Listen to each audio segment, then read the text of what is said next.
Well, Chloe Smith, the Treasury Minister, is here with us. When were you told of this change of plan? Well, as a Minister in the Treasury and indeed dealing with fuel matters, this has been under consideration for some time. When was the decision taken? As I say, it's been under consideration for some time. The Chancellor and the Prime Minister yes, of course. So take these decisions between them. OK, so when were you told then?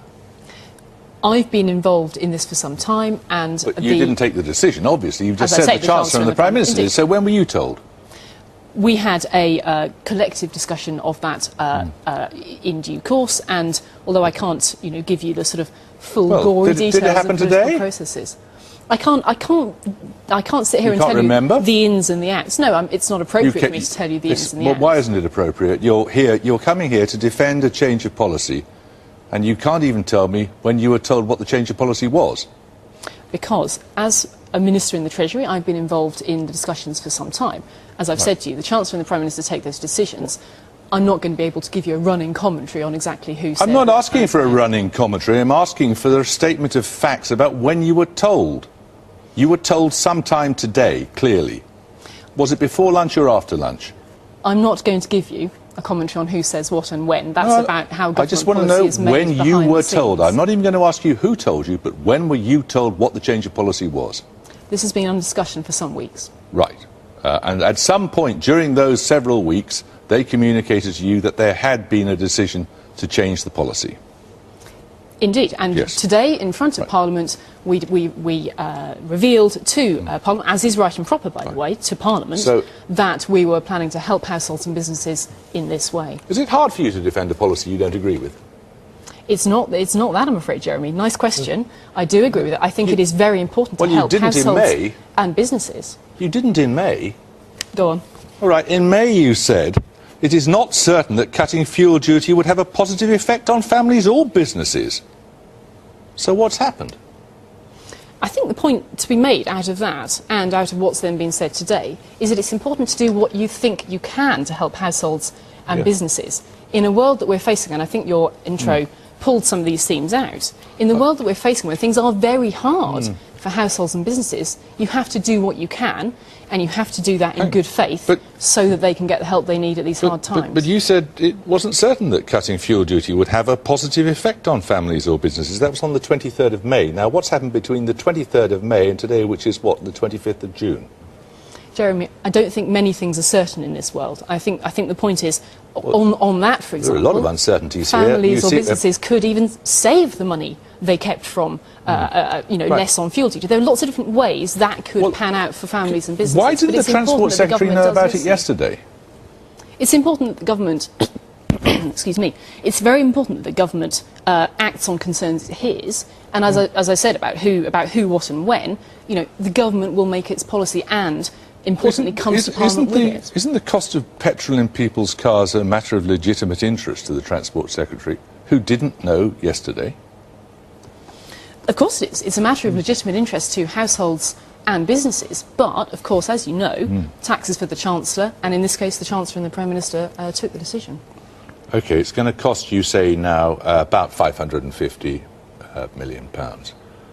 In contrast with your figure on the 23rd of May, which was about £1.5 billion.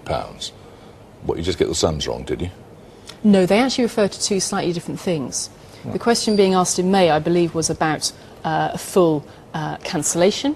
And, of course, as you will be aware from today, we have been talking of deferring the August rise to January. It's specifically about the August increase, actually, the 1.5 billion that you referred to, and now you say it's £550 million.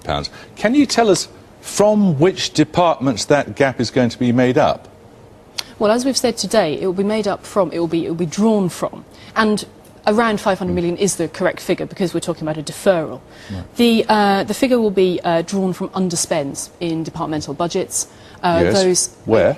Well, there are a number of those available. We know, for example, this year that if you look at the public sector data released only today, we know that underspends are going. We know that the rate of spending is less than the OBR was forecast. Those figures are there today. Where?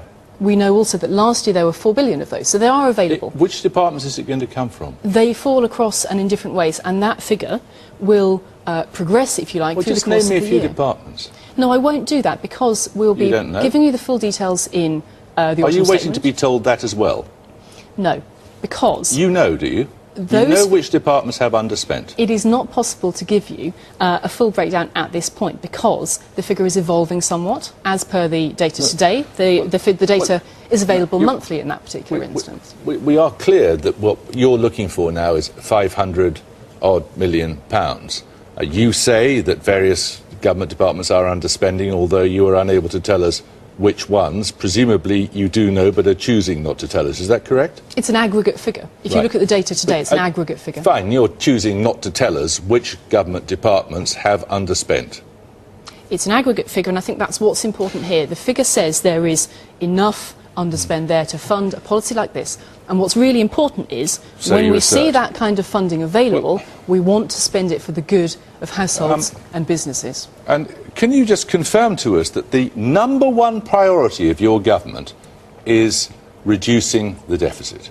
It is indeed, and the fact, if That's I may, the number one priority. the fact of using underspends for this means that our plan is absolutely intact, and that is rightly what we seek to use for the credibility Sorry, is this some of our sort of fiscal joke? plan. I mean, how can you possibly have as a number one priority cutting the deficit when you choose to spend and underspend in funding a tax cut or failure to implement a tax rise which was scheduled? The plan overall has not changed. The plan overall remains those departmental budgets as they were laid Sure. out, and those have not changed. We're looking to use the underspends, however, in a way that is really valued by households and businesses. And I think anyone listening tonight who drives a car does know that. We learned today that government borrowing increased by, was it £3 billion in May? Would you like me to answer that or wait to the end of your No, sentence? £3 billion is above forecast, wasn't it? For reasons Yeah. which are interesting Okay. in themselves. I'm just wondering why you didn't, use this money to do something like paying that down. Well, the figures on the other side of that public sector data released today are quite interesting in themselves. They do relate to rather one-off factors, specifically in terms of when some payments were made between May and June. That is of interest perhaps in a different conversation.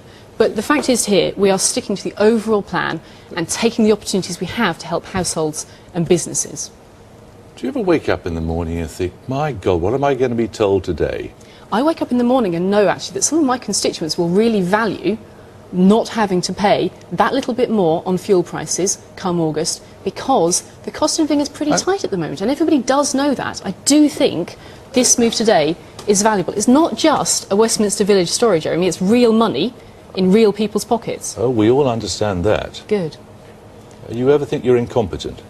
I think it's valuable to help real people in this way, and I do think that is valued by people who drive. Okay, Chloe Smith, thank you.